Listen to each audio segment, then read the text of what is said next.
कार्तिक पूर्णिमा की सभी दोस्तों को बहुत सारी शुभकामनाएं। आज 5 नवंबर 2025 कार्तिक पूर्णिमा का दिन है।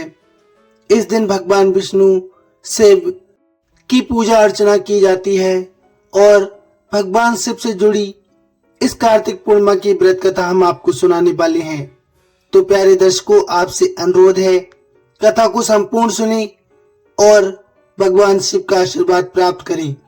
कहा जाता है कार्तिक पूर्णिमा के दिन स्नान इत्यादि करके गरीबों को कुछ न कुछ दान करना चाहिए। ऐसा करने से उसको 1000 गुना फल प्राप्त होता है। इस दिन बहुत सारे लोग व्रत भी करते हैं। व्रत का संकल्प लिया जाता है और फलाहार किया जाता है। इस दिन भगवान विष्णु और माँ लक्ष्मी की पूजा की जाती है। कई जगह पर भगवान श्री कृष्ण के विग्रह की पूजा भी की जाती है।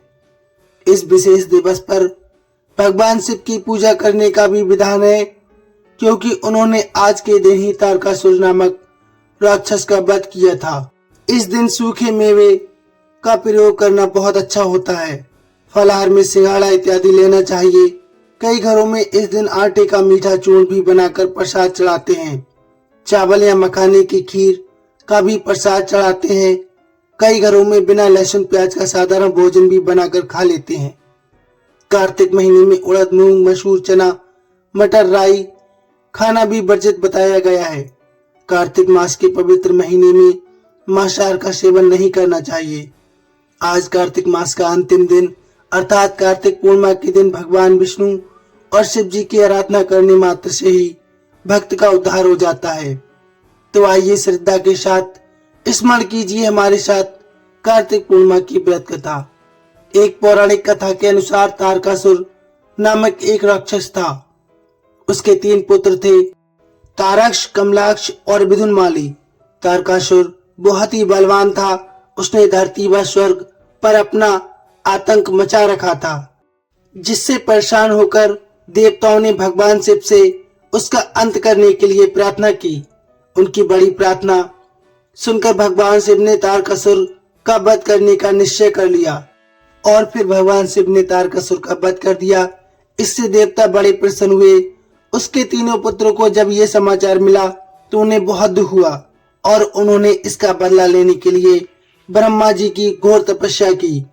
उनके तपस्या से प्रसन्न होकर ब्रह्मा जी ने तीनों से वरदान मांगने को कहा। तीनों ने ब्रह्मा जी से अपने अमर होने का वरदान मांगा। ब्रह्मा जी ने अमरता के अलावा कोई दूसरा वरदान मांगने को कहा। इसके बाद उन तीनों ने कुछ देर तक बहुत विचार किया और फिर ब्रह्मा जी से कहा, आप 3 अलग अलग नगरों का निर्माण करें, जिसमें सभी बैठकर पूरी पृथ्वी और आकाश में घूम सके। 1000 साल बाद जब हम मिले तो हमें तीनों के नगर मिलकर एक हो जाएं। जो देवता तीनों नगरों को एक ही बाण से नष्ट करने की क्षमता रखता हो, वही हमारी मृत्यु का कारण बने। उन सबकी नजर में ये एक असंभव कार्य था। ब्रह्मा जी ने उन्हें वह वरदान दे दिया। तारक्ष के लिए सोने का, कमला के लिए चांदी का और विदुनमाली के लिए लोहे का नगर बनाया गया। तीनों ने मिलकर तीनों लोकों पर अपना अधिकार जमा लिया। इंद्र देवता इन तीनों राक्षसों से बहुत भयभीत हुए और भगवान शंकर की शरण में गए। इंद्र की बात सुनकर भगवान शिव ने इन दानवों का नाश करने के लिए एक दिव्यरथ का निर्माण किया। इस दिव्यरथ की हर एक चीज देवताओं से बनाई गई थी। चंद्रमा और सूर्य पहिए बने। इंद्र, वरुण, यम और कुबेर रथ के 4 घोड़े बने। हिमालय धनुष बना और शेषनाग प्रत्यंचा। भगवान शिव खुद बाण बने और बाण की नोक अग्निदेव स्वयं बने। इस दिव्यरथ पर भगवान शिव स्वयं सवार हुए। देवताओं से बने इस रथ और तीनों भाइयों के बीच भयंकर युद्ध हुआ। युद्ध करते समय प्रभु लीला से एक समय ऐसा आया जब तीनों एक ही रथ की सीध में आ गए। जैसे ही तीनों रथ एक ही सीध में आए, उसी समय भगवान शिव ने अपने बाण छोड़ दिया और तीनों का नाश कर दिया। इसी वध के बाद भगवान शिव को त्रिपुरारी कहा जाने लगा था। तो ये थी कार्तिक पूर्णिमा की व्रत कथा। आपको कैसी लगी प्लीज कमेंट में अवश्य बताइए। मिलते हैं अगली वीडियो में।